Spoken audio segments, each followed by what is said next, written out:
सृजललिपारिकेभ्यः शुभरमतिविभावनापटुमतिभ्यः सुचरितपुनिधिभ्यो नमो गुरुभ्यो गुरुगुरुभ्यः छत्तीसगुणसमके पञ्चविहाचारकरणसन्दर्शे शिष्यानुगयकुशले धम्मायिरे सदा वन्दे गुरुभक्तिसञ्जीर्णय तरन्ति संसारसागरं घोरं छिन्नत्यट्टिकमं जमणमरणं न पावयन्ति ये नित्यं हृन्मन्त्रहोम निरता ध्यानाग्निहोत्राकुला षट्कर्मा विरतास्तपोधनधना साधुक्रिया साधु शीलप्रावरणा गुणप्रवरणाश्चन्द्रार्कतेजोदिका मोक्षद्वारकपाटिपाटन् भटा प्रीडन्तु मां साधवः गुरुवापन्तनो नित्यं ज्ञानदर्शननायका चारित्राणुगम्भीर मोक्षमार्गोपदेशिका इच्छामि वन्ते आयिर्भक्तिकावशगोकौतशालोचयम् श्रमणानि समदर्शन समुच्चयचित्तानं पञ्चविहाचाराणां आयरणं मयराधिसुणवदेशाणं पूज्यायाणं तिर्याणगुणपालयाणं सुविशाहुणं शयाणिचकालो वञ्चिमि पूजिमि बन्धामि लोंशामि दुःखको कमको भोइलावशो विगुणं समाहिमेनं चिन्मुनिसम्पत्ति मध्यम् नमः श्रीवर्धमानाय निर्धूतकलिलात्मने शालोकानां त्रलोकानां यद्विद्यादर्पणाय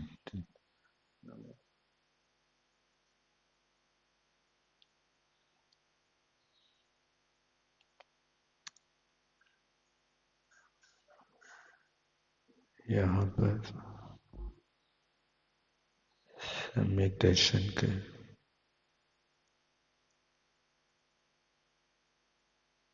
आचरणात्मक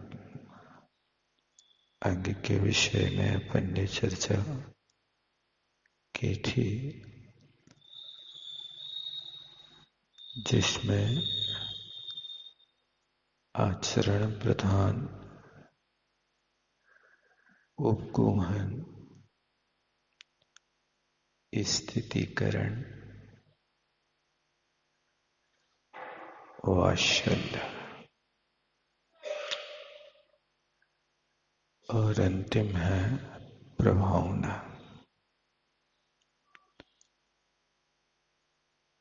वात्सल्य एक ऐसी वस्तु है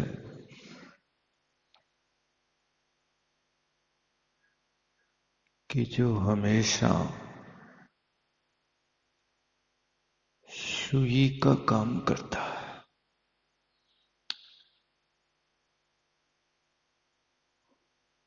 टूटे हुए लोगों को जोड़ने का काम वात्सल्य का होता है।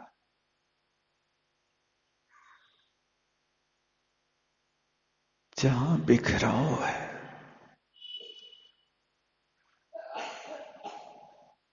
जहां पर मानसिक तनाव है, वहां पर वात्सल्य वो टॉनिक है। ऐसा टॉनिक है कि मुर्दा को भी जिंदा कर देता है। वश होना चाहिए निश्चल प्रवृत्ति। इसलिए समंत भद्र महाराज ने लिखा है, अपेत केतवा, अपने साधर्मी जनों के प्रति मायाचार से रहित होकर के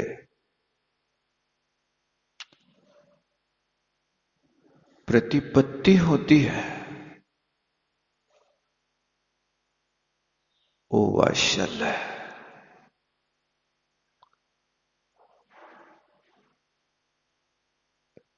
अपीत केतवा ये शब्द आचार्य महाराज ने बहुत मार के कर डाला।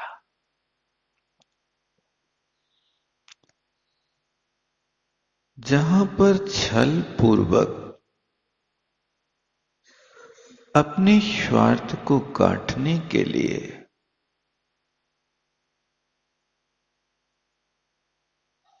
जो दिखावा किया जाता है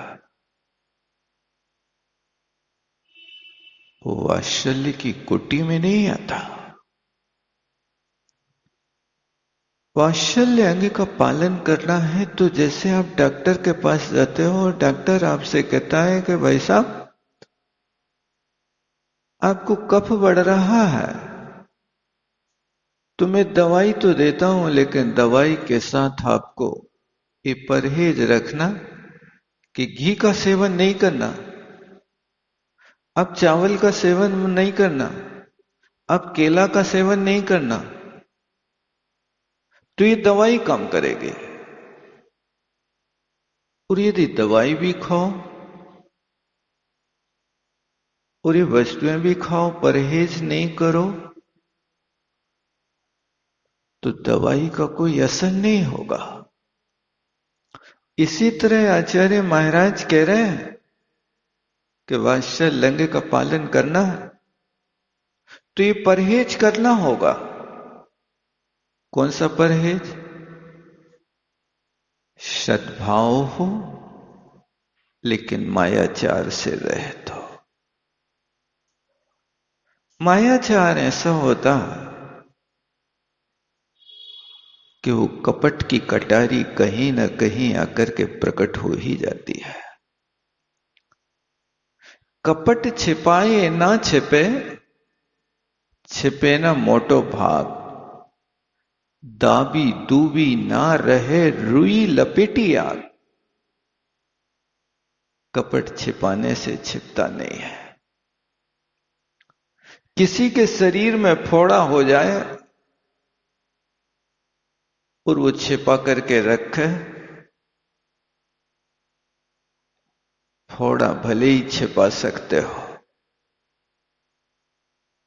लेकिन कोई ना कोई दिन उस फोड़े की कराह तो व्यक्ति के कानों में पहुंच ही जाएगी। फोड़े को छिपा लिया है आपने कपड़े के अंदर, कोई बात नहीं, लेकिन उसकी कराह इस संकेत करेगी कि आप पीड़ित हैं। इसी तरह वात्सल्य कपट से रहित होना चाहिए। वो वात्सल्य सम्यक दर्शन का अंग है और कपट से रहित वात्सल्य ही दिलों को जोड़ता है। टूटे दिलों को जोड़ने के लिए फेविकोल की जरूरत नहीं होती, वात्सल्य की जरूरत होती है। और वो वात्सल्य यदि आपके अंदर है तो सामने वाला व्यक्ति ऐसा चुंबक की तरह खिंचा आता है कि आपके लिए जरूरत खींचने की नहीं पड़ती है। चुंबक में एक आकर्षण शक्ति होती है, लेकिन चुंबक में आकर्षण शक्ति उसके लिए प्रयोग करती है जो बिना जंग का लोहा होता। जिस लोहे में जंग लगी होवे वहां चुंबक का कोई प्रभाव नहीं होता। ऐसा वात्सल्य होना चाहिए साधर्मियों के प्रति। साधर्मी कोई हो, चाहे गरीब हो या अमीर हो, चाहे परिवार हो चाहे समाज हो, कोई भी व्यक्ति हो, वो पक्षपात नहीं करता। और कुछ श्रावक लोग भी इस वात्सल्य में ऐसे दक्ष रहते हैं कि उनका आकर्षण स्मरणीय होता है। एक बार की बात है, लाला लाजपत राय जी ने अपने घर में अनुष्ठान किया, बहुत बड़ा अनुष्ठान किया। बहुत विशाल स्तर से पूरी दिल्ली के अंतर्गत सारी समाज को बुला करके विधान कर लिया।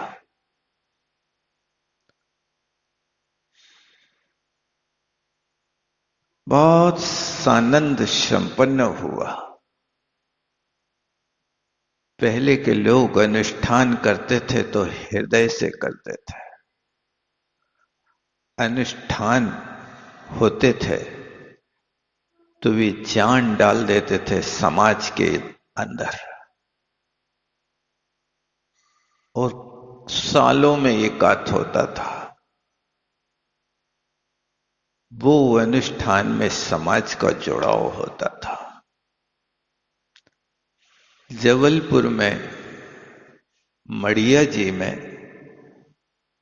भगवान महावीर स्वामी के मंदिर की जब प्राण प्रतिष्ठा हुई तो वहां का पंच कल्याणक एक व्यक्ति ने कराया।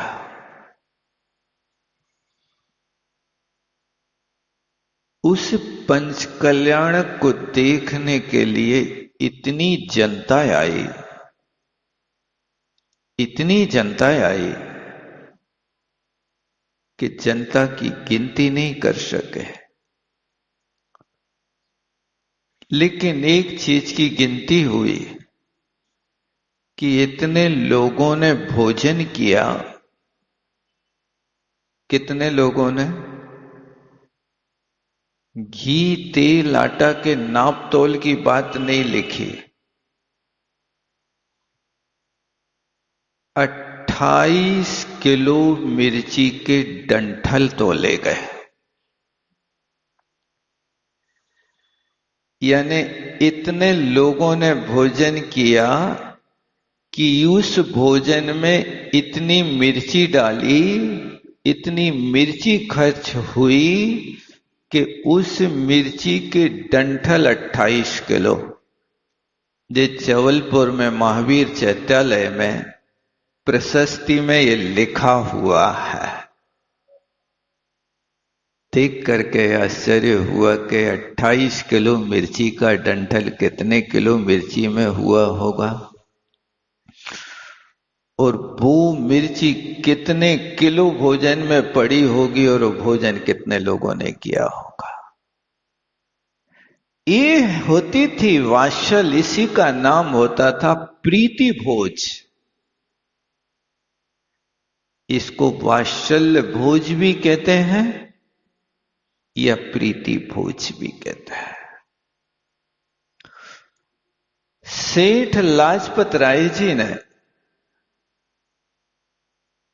जब अनुष्ठान कर लिया और सारी दिल्ली की और सारे आसपास की समाज का सहयोग उस विधान में हुआ, तो सेठ ने अपने आप को धन्य माना कि आज मेरा पैसा इतने लाखों लोगों के धर्म ध्यान में काम में आया है। आज तो मैंने बहुत बड़ी उपलब्धि कर ली। मैंने जो द्रव्य कमाया, उस द्रव्य से जो अनुष्ठान किया, उस अनुष्ठान से इतने लोगों ने उसमें लाभ लिया। ओहो भाग, ये होना चाहिए। अपनी कमाई का ये द्रव्य ऐसे उत्साह भावों के साथ करना चाहिए। अपना कमाते हैं और अपना खर्च करते हैं। जब बाबा जी बैठे हैं रति राम जी ईसागढ़ वाले, इतने लड़कों बच्चों को बांटने के बाद अपने 10 लाख रुपया की कमाई में से एक मंदिर बना लिया, जिनवाणी का प्रचार प्रसार कर दिया, खूब साधुओं को बिहार आहार आदि खूब कराते।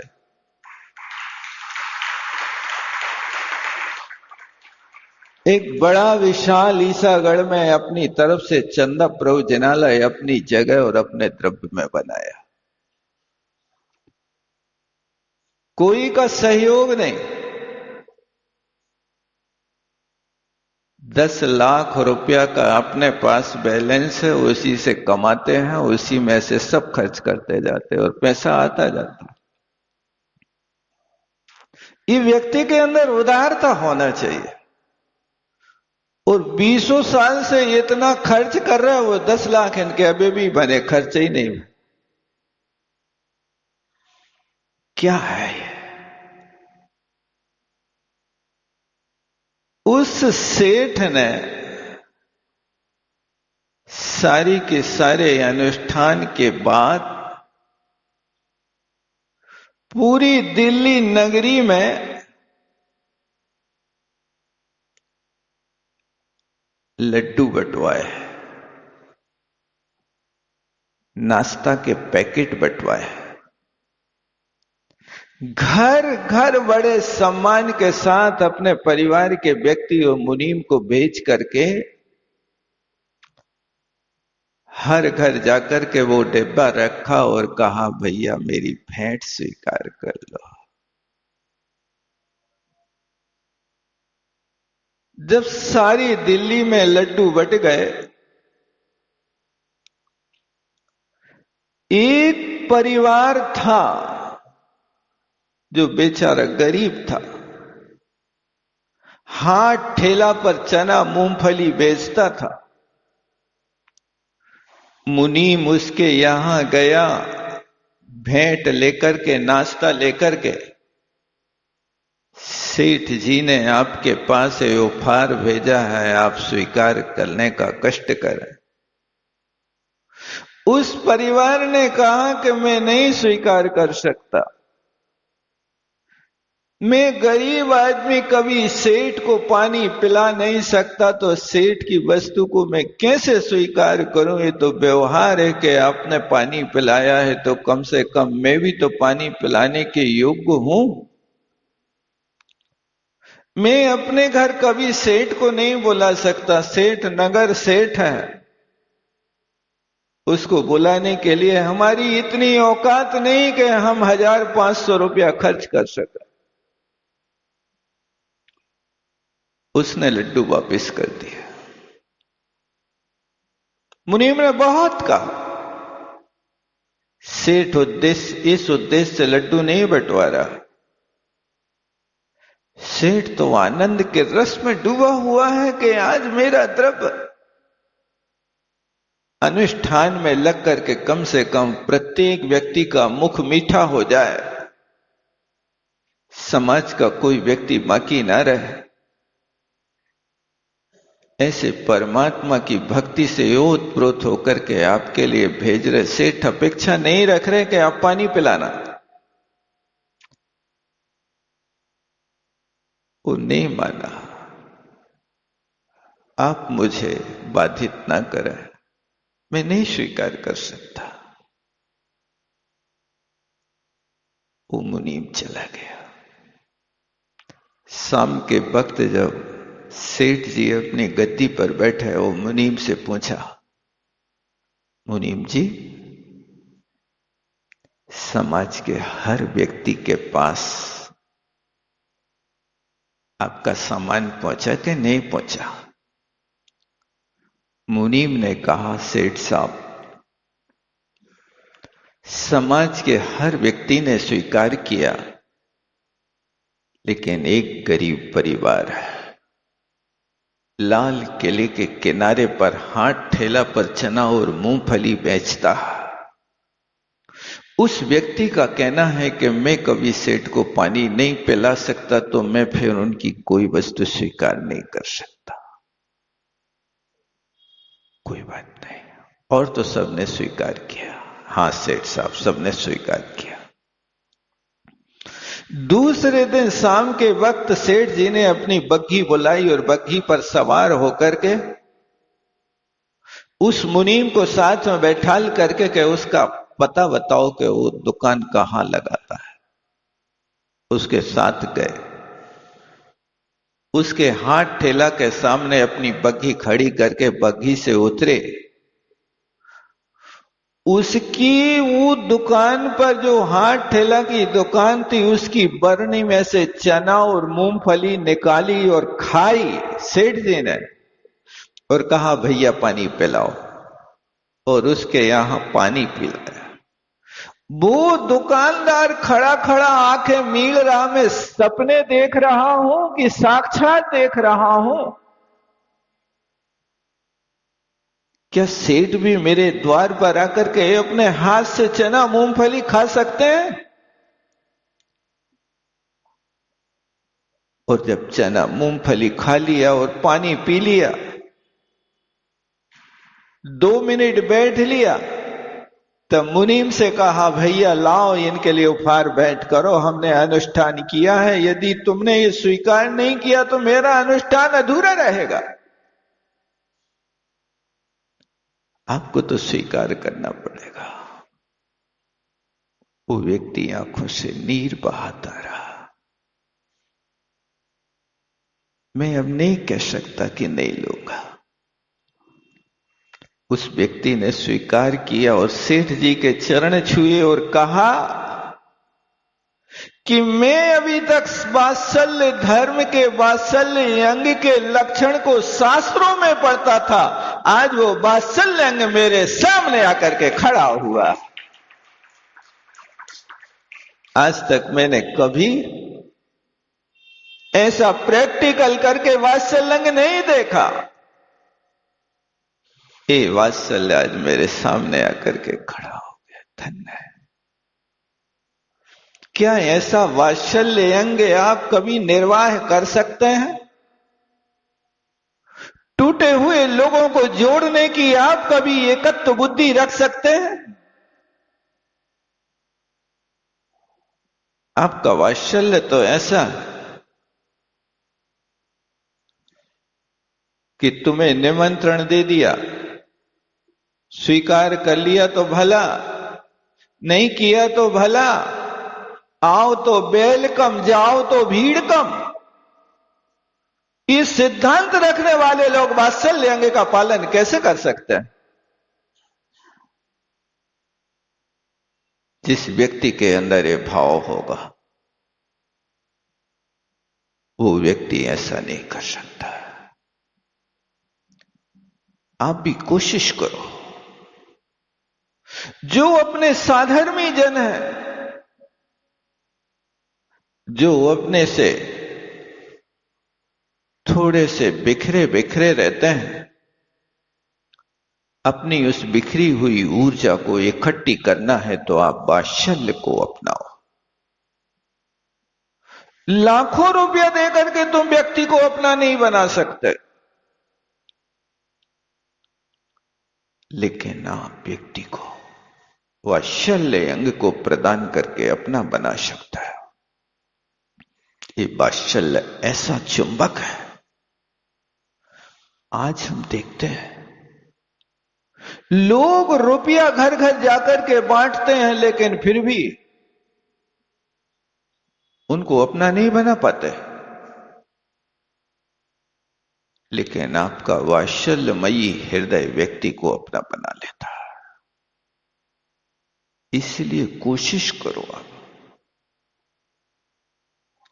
कोई जरूरत नहीं किसी को आपको सालों श्रीफल देने की।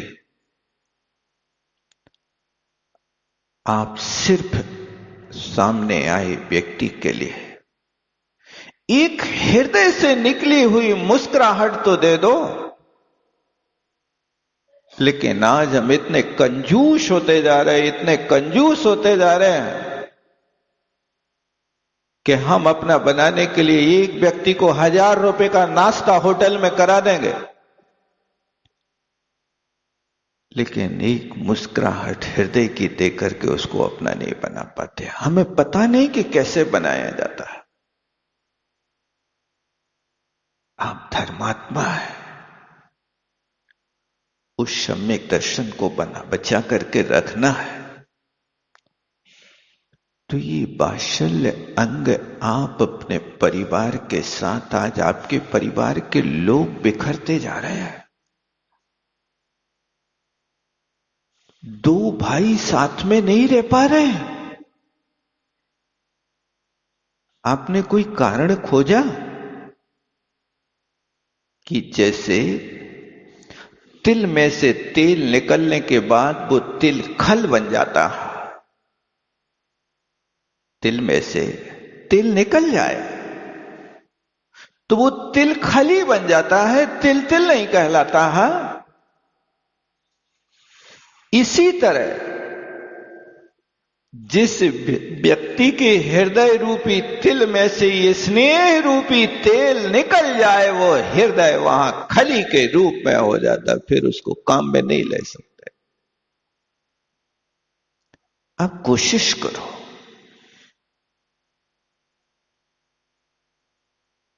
कि ये वात्सल्य वो दीप है कि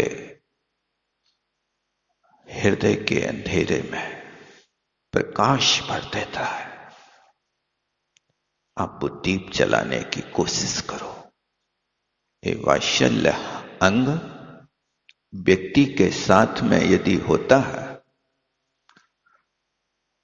तो आप अपने बनाने की कोशिश करो।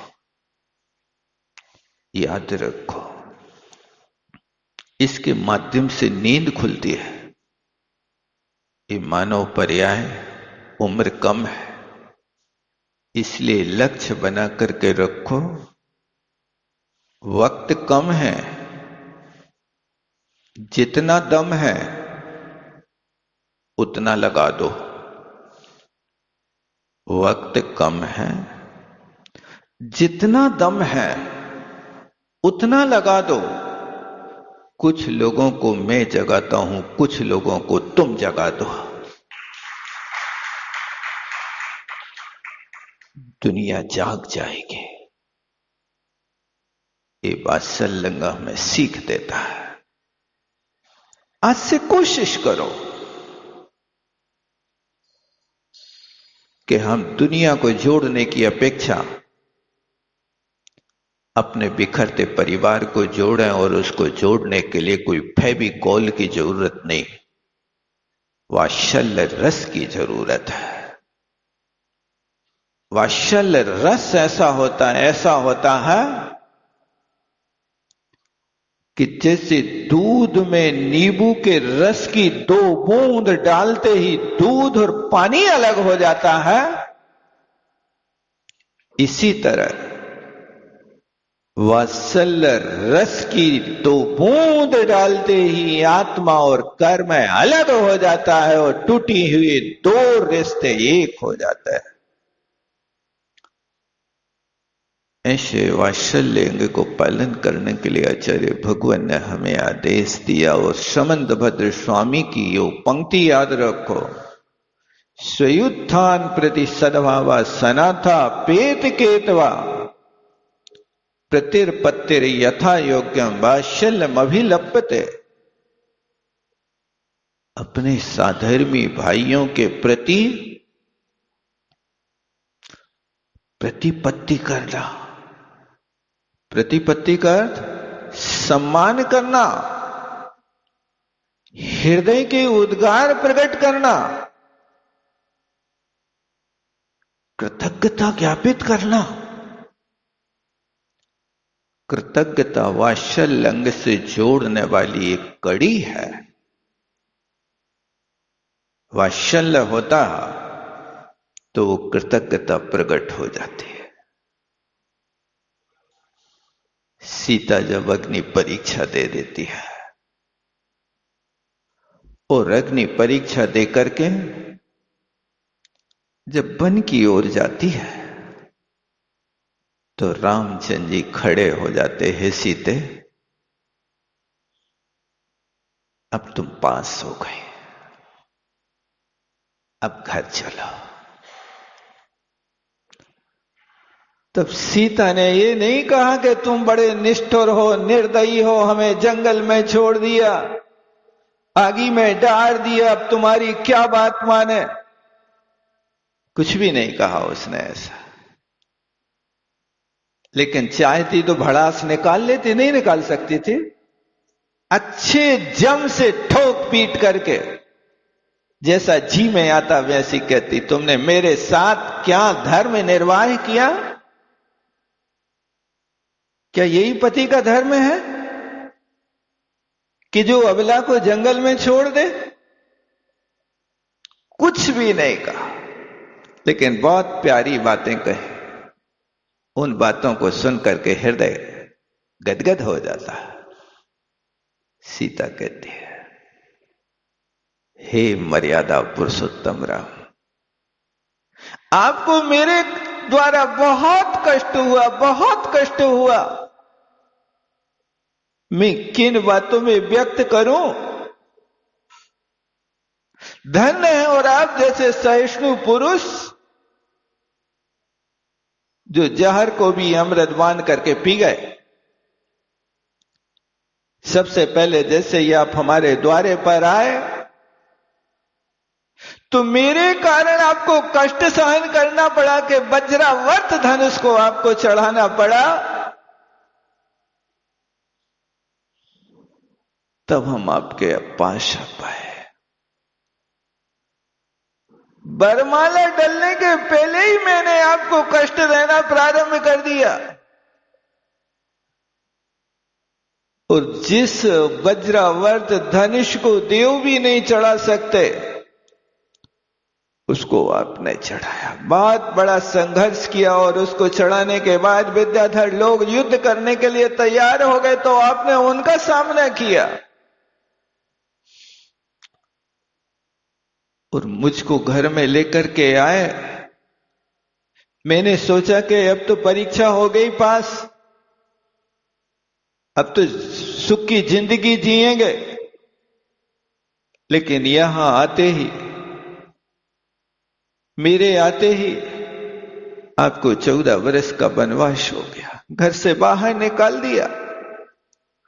और मेरे कारण आप वन में गए और वन में जाकर के एक एक पग कैसे मेरे साथ चले, आपने क्या कष्ट का अनुभव किया उसको मैं कुछ कह नहीं सकती।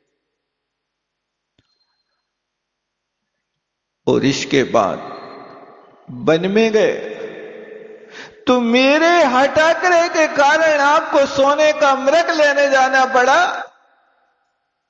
ये मेरा ही आग्रह था कि तुम सोने का मृग पकड़ के लाओ। ये मेरा हटाकर मेरे लिए कष्ट का कारण बना और तुम्हारे लिए कितना संघर्ष करना पड़ा। भगवान मुझे माफ कर दो। दुनिया जानती कि सोने का मृग नहीं होता,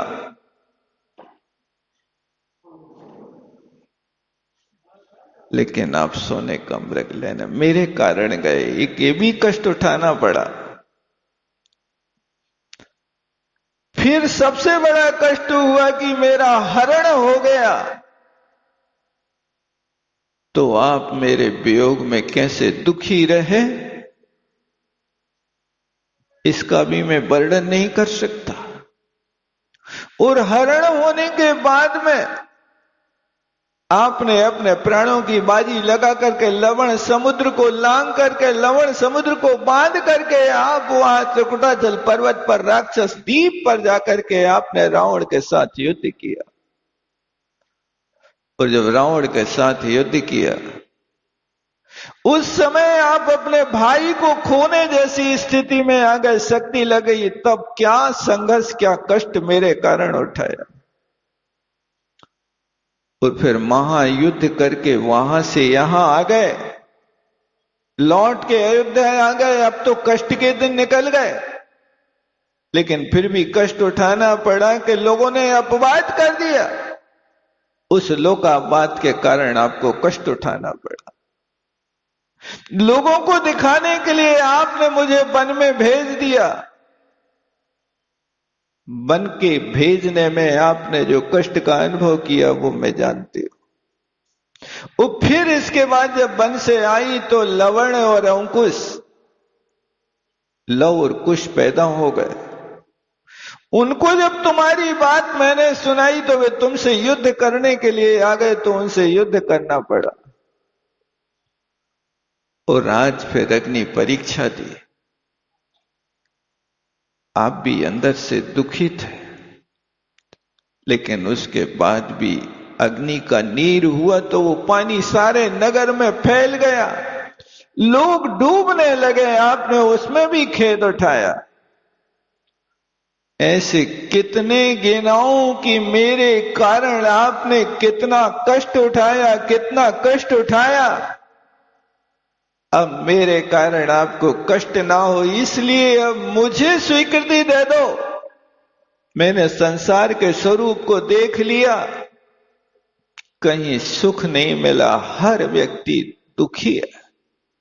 संसार में सुख सर्वदा कोई तो ना दिखे, कोई तन दुखी, कोई मन दुखी, कोई धन दुखी दिखे। एक कष्ट आपने उठाए, इन कष्टों के लिए मैं क्षमा प्रार्थी। ऐसी बातें जब सीता ने राम के सामने करी तो राम मूर्छित होकर के गिर पड़े।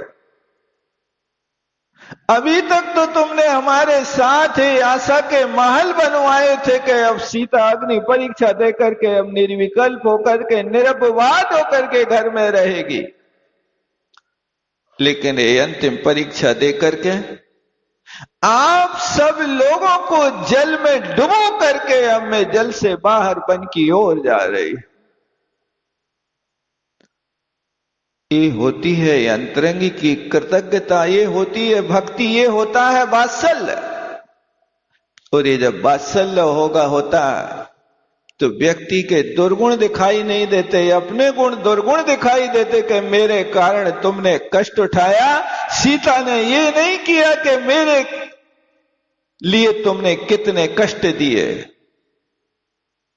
आज की नारी कहती तो इससे उल्टा कहती, तुम तो मुझे हरण करके लाए हो, जबरदस्ती तुमने धनुष चढ़ाया और फिर मुझे घर के सुख कहां भोगने दे, राजमहलों में एक दिन भी नहीं रहने दिया और जाकर के मुझे कांटों में घुमाया, बन बन घुमाया, वहां बन के चावल खिलाए, एक दिन भी तो राजमहल की खीर नहीं खिलाने दी तुमने। ऐसी कितनी बातें गिनाती, इससे विपरीत फिर कभी सुनाऊंगा, समय हो गया। बोलो आचार्य गुरुवर विद्यासागर जी महाराज की। जावणी के ज्ञान से सूझे लोकालो, सोवणी मस्तक धरूं सदा दे। हे जिन माड़ी भारती तो जपो दिन रैन, जो तेरो शरणांग है सो पावे सुख चैन। देव भजो अरहंत को गुरु सेवो निर्ग्रंथ, दया धर्म पालो सदा यही मोक्ष का।